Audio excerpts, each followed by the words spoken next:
As soon as I closed the door behind me, a heavy silence fell over the house, hitting me like a punch to the stomach. It was supposed to be full of life, but it wasn't. Amanda had promised she'd be back early to help with the kids, but there was no sign of her, nor of the children. I took a deep breath, trying to keep myself steady, but the lingering scent of her perfume hit me, a sweet fragrance she rarely wore.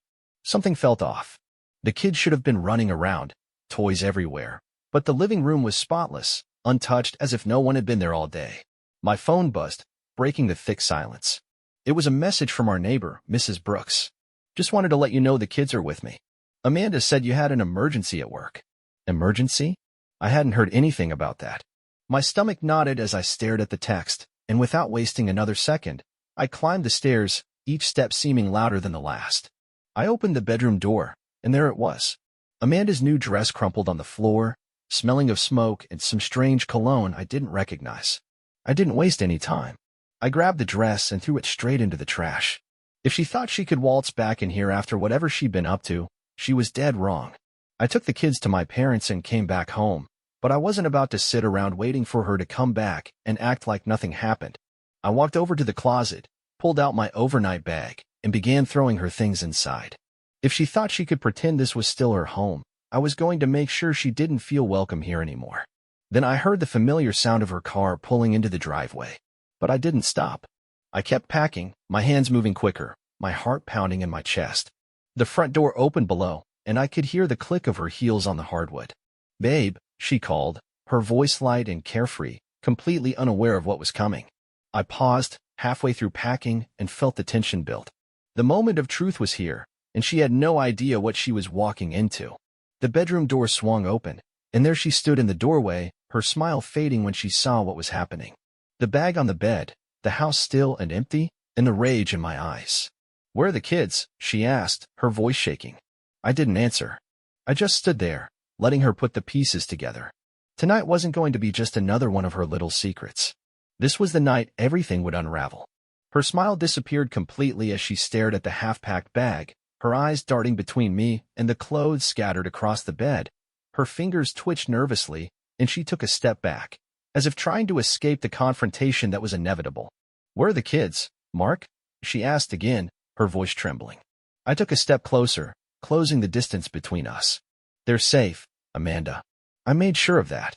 I could see the confusion and fear spreading across her face, and a small part of me felt a twisted satisfaction knowing that she was starting to realize the severity of the situation.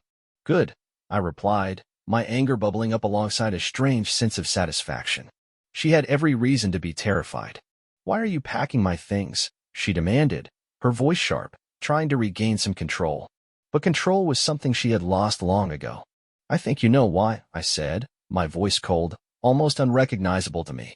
I pulled her phone out of my pocket, the one she'd carelessly left behind in her rush to prepare for the night. I'd seen the messages, the ones from him, far more than just friendly conversation. Her face drained of all color when she saw the phone in my hand.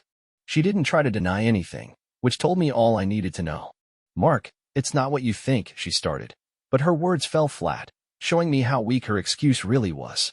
"Oh, really?" I shot back. "Because what I think is that you've been sneaking around behind my back for who knows how long. You thought you were so clever, didn't you? Pretending it was all work meetings or nights out with friends. But you're not as smart as you think, Amanda."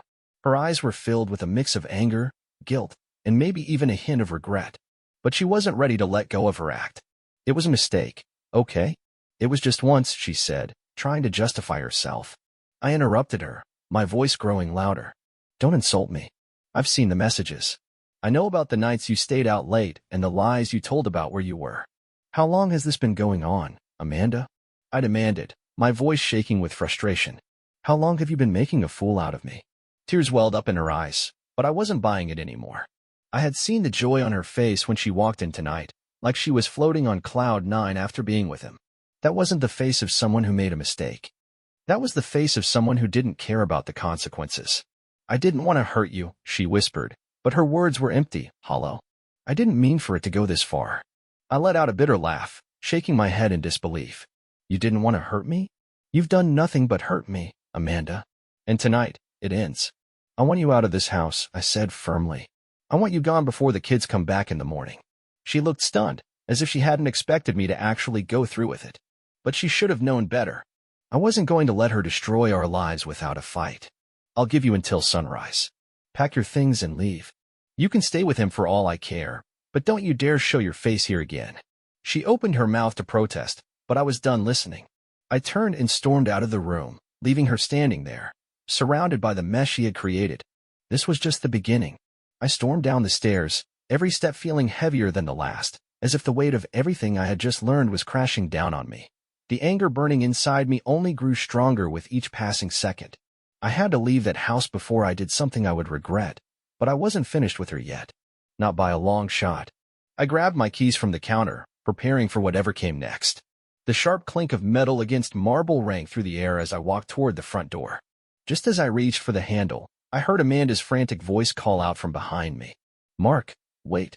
Please, can we just talk about this? You don't understand. I turned around, fury boiling over as I saw her coming down the stairs, her face a mess of tears and desperation. What's there to discuss? I snapped. Amanda, you cheated. You lied. Now you're dealing with the consequences. I don't need to understand anything else. She hesitated on the bottom step, clutching the banister like it was the only thing keeping her upright. I made a mistake, she said, her voice trembling. But it's more than that, she continued, her tone shifting slightly. We've been drifting apart for months, Mark. You've been so focused on work and the kids. Don't you dare try to shift the blame onto me. I shouted, my voice cutting through the air like a knife. You could have come to me. We could have worked through it together. But instead, you chose to run off with him. I didn't know how to talk to you anymore, she shot back, her desperation turning darker, almost accusatory. You made me feel invisible in this house, Mark. Like I didn't even matter to you. My jaw clenched, fighting to keep the anger in check, but it surged up inside me like a tidal wave. So your solution was to sneak around behind my back and betray everything we built together? I asked, voice rising. You thought that would solve anything? For a brief moment, her eyes seemed to flicker with something guilt, maybe, or just a fleeting moment of clarity. But just as quickly, it vanished, replaced by a cold, defensive look. I needed to feel alive again, to feel desired. And you, she paused, swallowing hard. You stopped caring a long time ago. Her words hit me like a punch to the gut. Sure, I had been distracted, wrapped up in work and family obligations, but none of that justified her betrayal. Is that supposed to make me feel sorry for you? I asked, my voice dangerously low. You think you're the victim here? Do you really think that excuses the lies, the deceit? I took a step closer, my frustration boiling over. I gave you everything, Amanda. Everything. And you tossed it all aside like it was nothing. She looked down, unable to meet my eyes, and for a brief moment, I thought she might finally admit to what she had done. But instead, she said the words that shattered whatever was left between us. If you had been a better husband, none of this would have happened. In that instant, everything inside me cracked. The hurt, the betrayal, the endless sleepless nights, it all came rushing to the surface. I had reached my breaking point. Get out, I said, my voice eerily calm, almost icy. Get out of my house before I do something I'll regret. She froze, disbelief written all over her face, as if she couldn't grasp the gravity of my words. I wasn't playing games anymore. I was done. Mark, please, she begged, but I roared, cutting her off completely. Get out. My voice cut through the air like a blade, and she stumbled back, the power in my tone knocking the wind out of her. While a small part of me found satisfaction in seeing her fear, the overwhelming urge was simply to see her gone. She didn't protest. Instead, she turned and rushed up the stairs, disappearing into the bedroom. I heard the door slam shut, followed by the muffled sounds of her sobbing. But there was no empathy left in me. I stood frozen in the hallway, my body shaking with rage, my fists clenched so tightly around my keys that they dug into my palms. Her words kept echoing in my mind, like poison slowly seeping into my veins. If you'd been a better husband, maybe she had a point. Perhaps I hadn't been perfect, but I sure as hell didn't deserve this. I had to clear my head. I needed to escape the suffocating atmosphere of the house. With that thought, I stormed out, slamming the door behind me, and headed for my car. I drove aimlessly for what felt like forever, the anger simmering just below the surface, refusing to fade. The image of her standing there, trying to blame me for everything, looped over and over in my mind until I thought I might break. But then something shifted inside me. My anger turned into something colder, sharper. I wasn't going to let her get away with this. She needed to fully understand the gravity of what she had done, and I knew exactly how to make that happen. I pulled into an empty parking lot. The kids were safe at my parents' place, and Amanda had no idea what I was planning. She thought she could continue playing her game, living a double life while making a fool of me. But she was gravely mistaken. I pulled out my phone and scrolled through my contacts until I found the number I needed, my old friend Brad. It had been a while since we last talked, but I knew he would still have my back. Brad was the kind of guy who could find out anything about anyone. He had connections, people who could dig up dirt and expose secrets, everything Amanda thought she had buried. The phone rang twice before Brad picked up. "Mark. Long time, man. What's up?"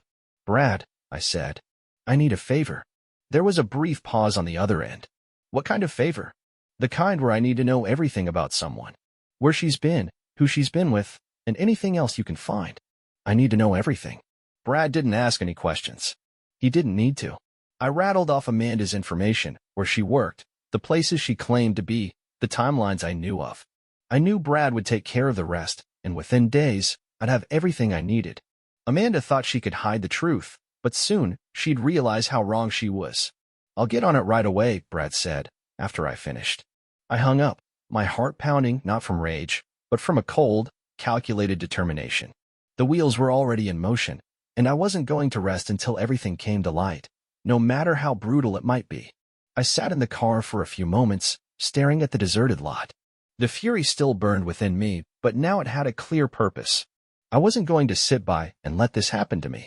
I was taking control of my life again, piece by piece. I started the car and headed back home.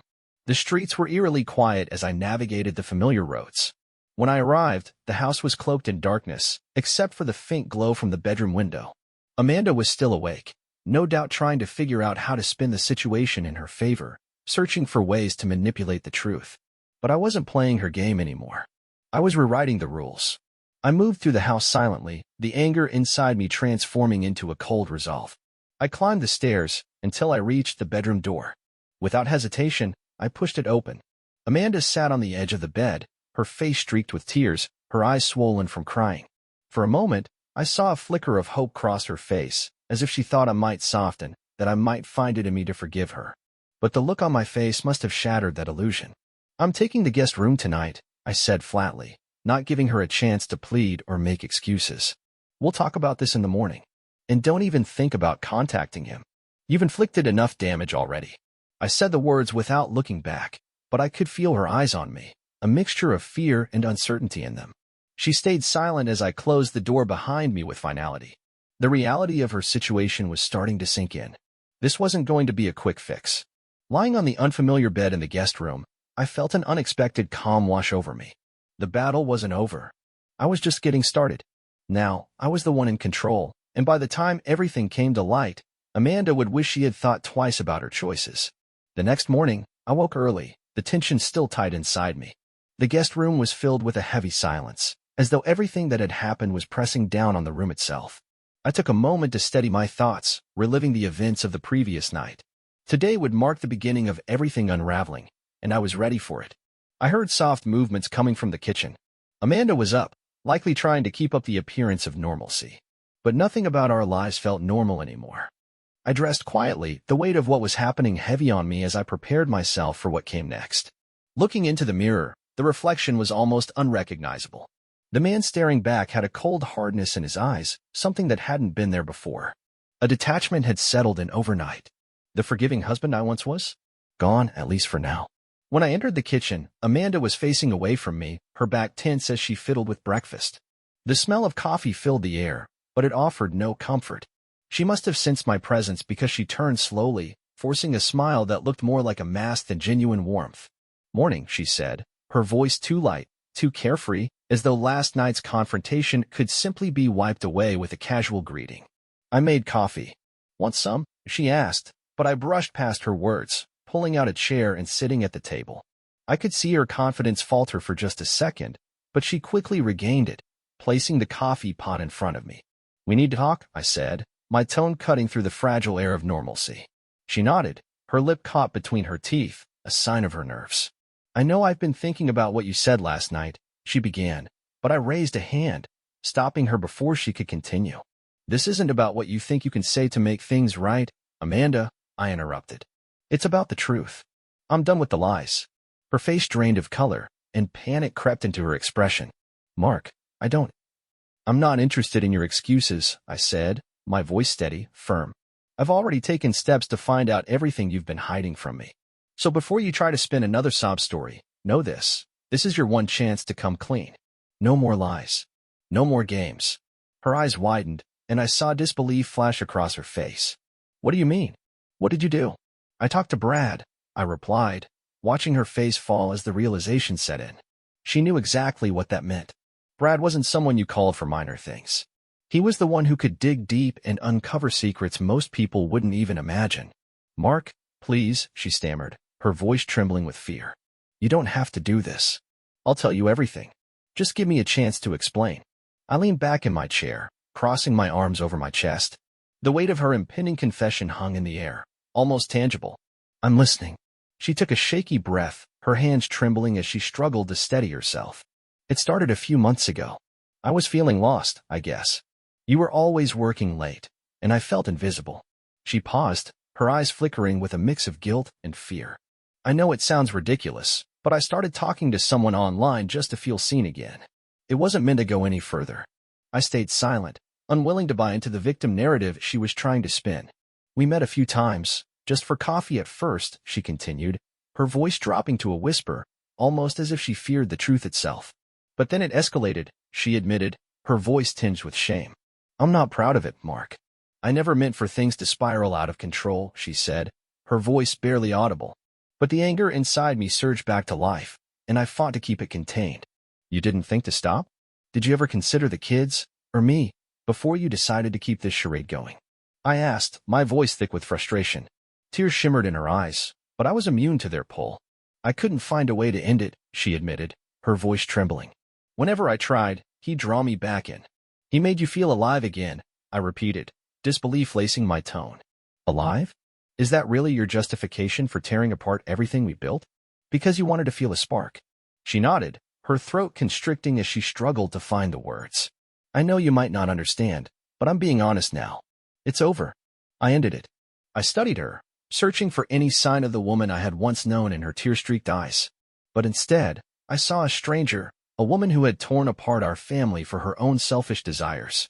Good, I said, my voice chillingly flat. Now it's my turn.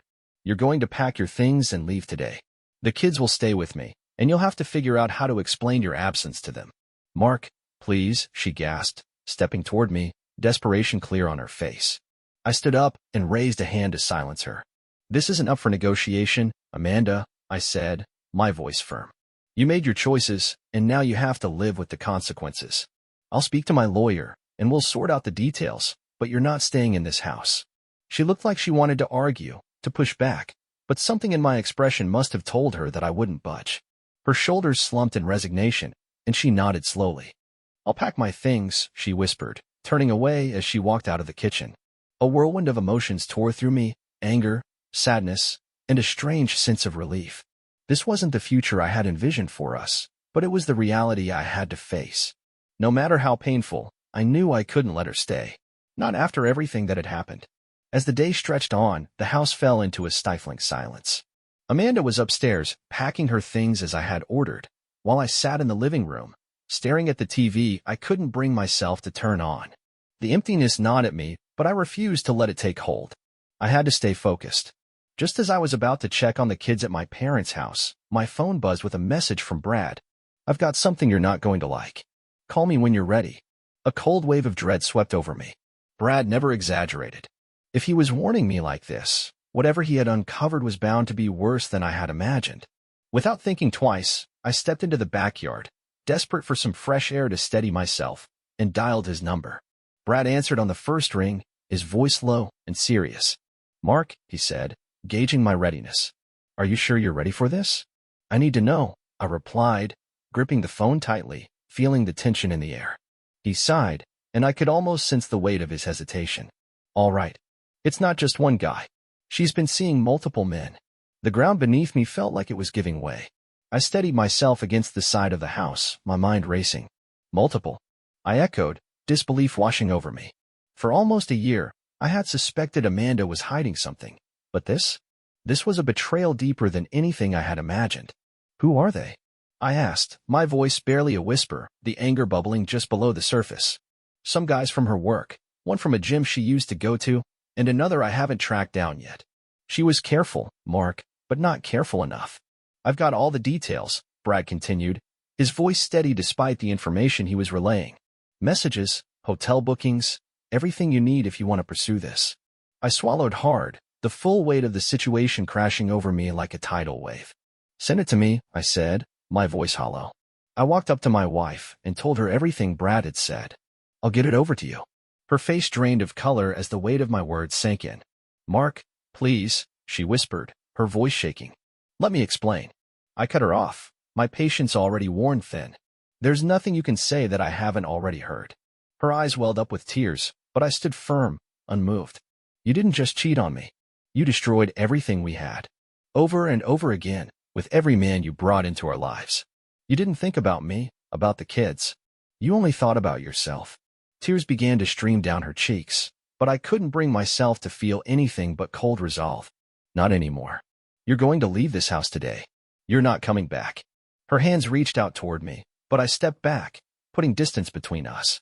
I've already spoken to my lawyer. You'll be hearing from him, her eyes pleaded, but the resolve in mine never wavered. The damage had been done, and there was no going back.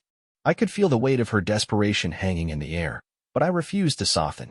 I would not be swayed. Get out, I repeated, my voice colder than before. I'm done. She stood there, silent, her body trembling as if the force of my words had broken something inside her. She opened her mouth to speak again, but I held up my hand, silencing her. You've made your choices, Amanda. Every lie, every betrayal has led us here. You're not going to twist this or manipulate me anymore. You've already destroyed everything. She took a few shaky steps back, as though each word I spoke drove her further into the abyss of her actions. Please, she whispered, her voice cracking.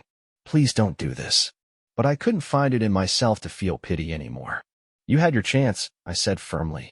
You made this decision, not me. Her shoulders slumped as she walked toward the door, her movements slow and defeated. Every step felt like a final nail in the coffin of the life we had once shared. As she crossed the threshold, I let out a breath I didn't realize I had been holding. The silence in the house was deafening. The weight of her absence already heavy, but I didn't look back. I couldn't. I turned and walked to the living room, my mind spinning with the finality of what had just happened. I didn't want to look at her things, or the empty space she left behind. I had to focus. The kids would need me, and I couldn't afford to be weak now. I took a deep breath, the anger still lingering, but now mixed with something else, a sense of clarity. The truth had been laid bare, and there was no going back. It was over, and she had made sure of it. I walked through the park, the chill in the air biting at my skin, but I didn't feel it. My mind was too consumed by the weight of the past few days, the flood of emotions threatening to overwhelm me. The swings, the slides, the benches where we had once sat together, it all seemed so distant now, as if those moments belonged to someone else's life. A life I couldn't remember clearly anymore. I thought about the kids, about how they were unaware of the storm that had just torn through our lives. I knew I had to be strong for them, but part of me was crumbling, lost in the wake of Amanda's betrayal. How could I explain this to them? How could I even begin to make them understand? I shook my head, trying to push away the thoughts that kept creeping in. I couldn't let myself spiral. I had to be the one to hold everything together now. It wasn't just about me anymore. It was about them, about making sure they felt safe and loved, no matter what happened between their mother and me. As I walked back to my car, the familiar path to the parking lot seemed longer, as if the distance between me and the life I once knew had grown immeasurably. The drive back home was silent, the hum of the engine filling the void left by the absence of her. It felt strange, as though I was still waiting for her to walk through the door, still expecting her to come back and tell me she had made a mistake. But I knew better now. She was gone, and so was everything that came with her. When I arrived back at the house, the stillness greeted me again.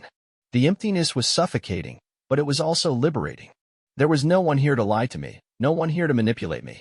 The kids would be home soon, and I would have to face them, but for now, I allowed myself a moment of solitude. A moment to process, to take stock of where I was and where I was headed. I wasn't sure what the future held, but for the first time in a long time, I felt like I had control over it. No more lies. No more deception. Just the truth, raw and painful, but real. And with that truth, I would rebuild. One step at a time. I finished preparing the meal with hands that had become numb to the motions, each slice of vegetable and stir of the pot a small act of normalcy I clung to. The kitchen, once a place of shared moments and laughter, now felt cold and unfamiliar. The weight of everything that had transpired pressed down on me, but I pushed it aside, determined to hold on to something, even if it was just the routine of making dinner. My father brought the kids to our house, and I took them to their rooms. Joseph and Amanda, unaware of the full extent of the situation, remained in their rooms, talking quietly. I could hear the occasional giggle or the sound of shifting blankets, but I could also hear the worry and confusion in their voices. How could I make them understand what was happening? How could I ease their fears when I couldn't even calm my own? As I set the table, I caught myself staring at the empty seat where Amanda used to sit. The silence around me felt suffocating, more oppressive than the noise of the kids playing or the dogs barking outside. The house, once filled with life, now stood still, frozen in a moment I couldn't escape. Joseph's soft footsteps behind me broke the silence.